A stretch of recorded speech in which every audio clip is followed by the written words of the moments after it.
Gaza से Iraq तक double युद्ध शुरू।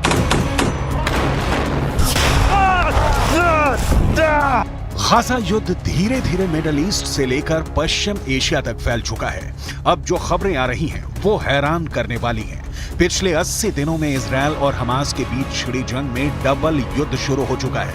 हालात ये हो गए हैं कि एक तरफ गाजा में इजरायली सेना हमास के लड़ाकों से आर पार की जंग कर रही है, जबकि दूसरी तरफ लेबनान बॉर्डर की तरफ से हिजबुल्लाह के लड़ाके इजरायली सैनिकों पर घात लगाकर हमले कर रहे हैं। यहां तक कि हूथी लड़ाकों ने इजरायल के साथ साथ अमेरिकी सैन्य ठिकानों पर हमले बहुत तेज कर दिए हैं। यहां तक कि ईरान के कताई हिजबुल्लाह लड़ाकों ने इराक और सीरिया में अमेरिकी सैन्य ठिकानों पर रॉकेट से हमले किए हैं, जिसकी वजह से अमेरिकी सेना के होश उड़ गए हैं। हम आपको डबल युद्ध में ट्रिपल अटैक की वो हकीकत दिखा रहे हैं जो आने वाले दिनों में इजरायल और अमेरिका के लिए नासूर बनने जा रही है।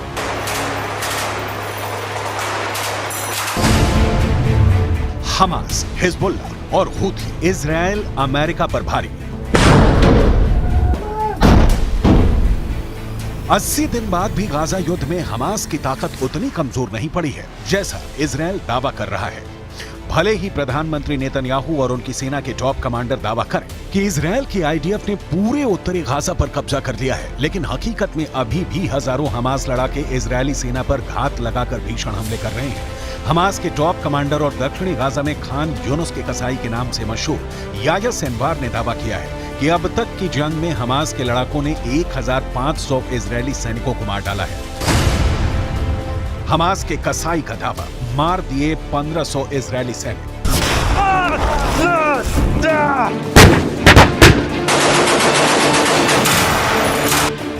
गाजा में भले ही इजरायली सेना ने बढ़त बना रखी हो, लेकिन इजरायल के पीएम नेतन्याहू को भी मानना पड़ा है कि गाजा युद्ध में इजरायली सैनिक काफी संख्या में मारे गए हैं, जो हालात को और बदतर बना रहा है।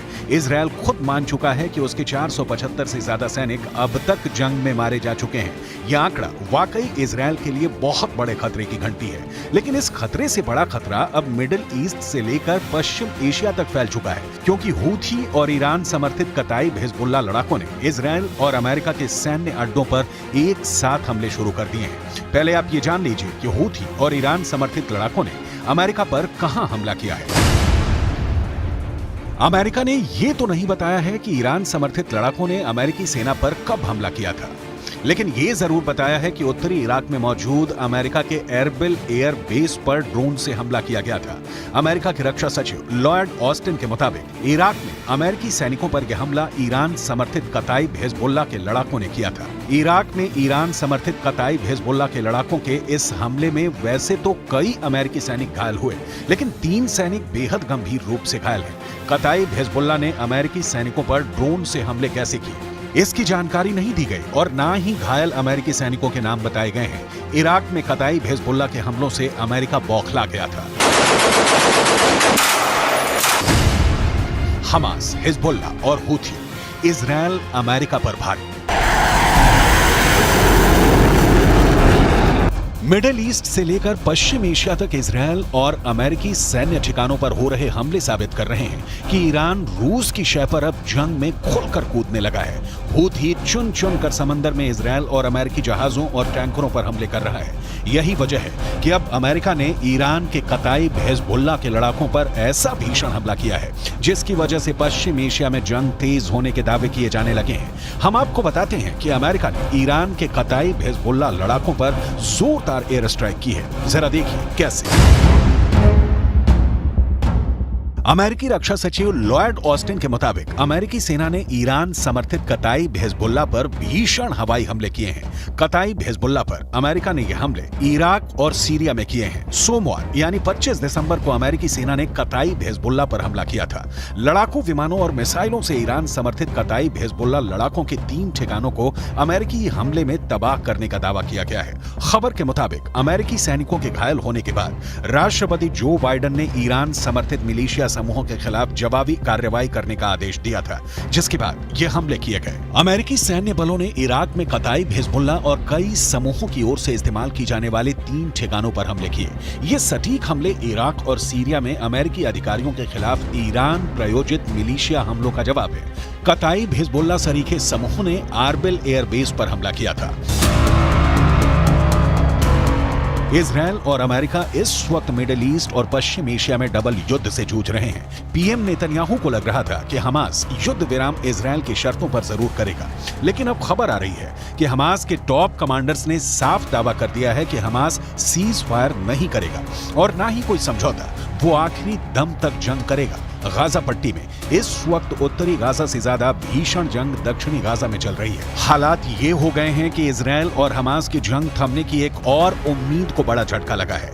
24 दिसंबर को इजरायली मीडिया रिपोर्ट्स में दावा किया गया कि हमास और इस्लामिक जिहाद आतंकी संगठनों ने इजिप्ट या कहें कि मिस्र के उस प्रस्ताव को ठुकरा दिया है जिसमें कहा गया था कि अगर ये दोनों संगठन गाजा की हुकूमत किसी तीसरी ताकत को सौंप देते हैं तो इजरायल परमानेंट सीज फायर कर देगा।